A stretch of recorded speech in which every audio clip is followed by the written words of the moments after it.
So here is my needs analysis for an elite level football midfielder. So just to briefly look through the contents, we're going to look at the sport analysis, we're going to look at the injury analysis, the athlete analysis, and eventually we'll come up with a conclusion.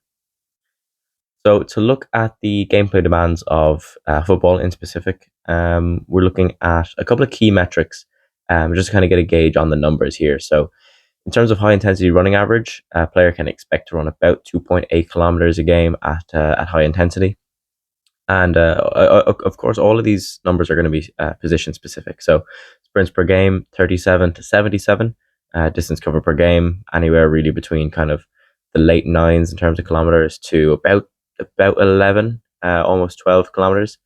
And in terms of force exceeded while decelerating, particularly this is going to be important for the knees of the athletes. You're looking at about 6 to 8 G's of force. Just to put that into perspective, as I say here, astronauts experience about 4 Gs during takeoff in a rocket. So we want to look at our kind of gameplay demands per position a bit more specifically here. And in particular, we're looking at the midfielders. And a couple of key points that stick out to me here. The most time in a game is actually spent jogging, followed closely by walking. Fullbacks and wide midfielders spend the most time sprinting. So not quite our midfielder here because he plays more centrally. And midfielders, just to kind of touch on them, both wide and centrally, they happen to cover the most distance in games. And even just something else that I notice here, in terms of player load, the first half is normally a lot more extraneous than the second half of the match. So to look at our athlete here, we've got a lot of key pieces of details about them. We're going to look at this again when we go to comparing, but just it is worth keeping in mind that this player has suffered in his teenage years with Osgood-Schlatter's disease, and he has sprained his left ankle twice.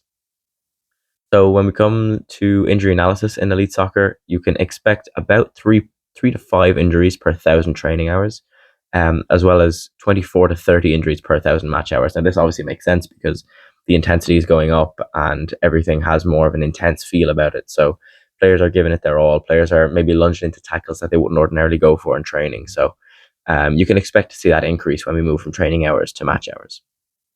In terms of types of injuries that you can most commonly see in elite soccer, the epidemiology of it, thigh muscle, mostly hamstring and quadriceps, they actually account for the highest number of injuries in both male and female athletes. As we see there, 31% for males, 38% for females. Males typically experience hip and groin injuries more frequently than female athletes do. 33% of males have experienced a moderate to severe muscle strain compared to just 28% of female athletes. And 19% of male athletes experience a recurrence of previous injury compared to 21% of female athletes. It's worth also noting that anterior cruciate ligament injuries, ACL injuries, are a lot more common in female athletes, and a lot of studies have actually covered this in the past.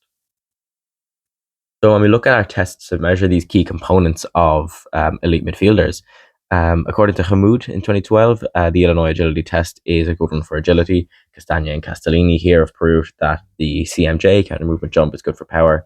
Coordination, the one leg balance test, and the B test for stamina are also both backed up by readings here. So then we actually get to the comparative section of the analysis. So we look at our elite player and we look at my sub-elite player, which I've just named Sam for simplicity's sake. Both males. The elite player is a lot older. Sam is taller and thusly has more body area on which to pile things like muscle and fat. So it's natural that his body fat percentage would be a little bit higher, and his weight even would be a little bit higher. In terms of his CMJ, his 10-meter sprint, he's not at the same metrics as the elite player, which you can expect. You know, maybe if you're sub-elite, you've got a job, you've got things to think about. So you can't spend that many training hours simply on kind of the key metrics that an elite player can.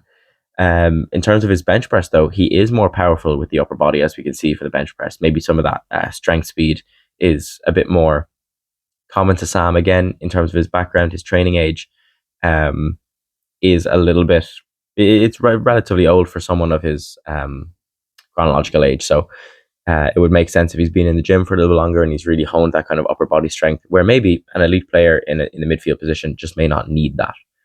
In terms of the back squat, then, though, whether they need it or not, the elite player has a higher lower body distribution of power. And in terms of the tests, as I say, like the CMJ, Illinois, Beep, and one-legged, the elite player is better in every element than Sam is. So to conclude, then, what do we need to look at for the athlete? So in terms of strength, we know that Sam is good. He's got good agility and very good upper body strength. In terms of weaknesses, that longer distance sprinting, when we go back here, particularly over 30 meters, it does drop off. The gap gets bigger from the elite player than the 10 meter, as well as lower body power. Again, we see there's quite a big gap there in the 1RM back squat. In terms of goals that this player could focus on, he wants to improve core stability. Again, that'll help with things like your one-legged balance, which is very important. If you're taking a free kick, for example, in football, you're going to be balanced on one leg. Um, Bring body fat down to the 13 to 17% range, because I also think that this will help with elements such as his 10-meter sprint, because quite factually, you are lugging around less unnecessary fat. So you will be more aerodynamic.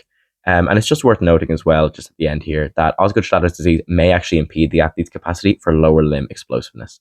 And the reason I say this is because Osgood-Schlatter's disease often impacts the knee in young athletes, can cause pain or stiffness. So it's a good idea just to keep that in mind. And with that, here are my references. And thank you very much.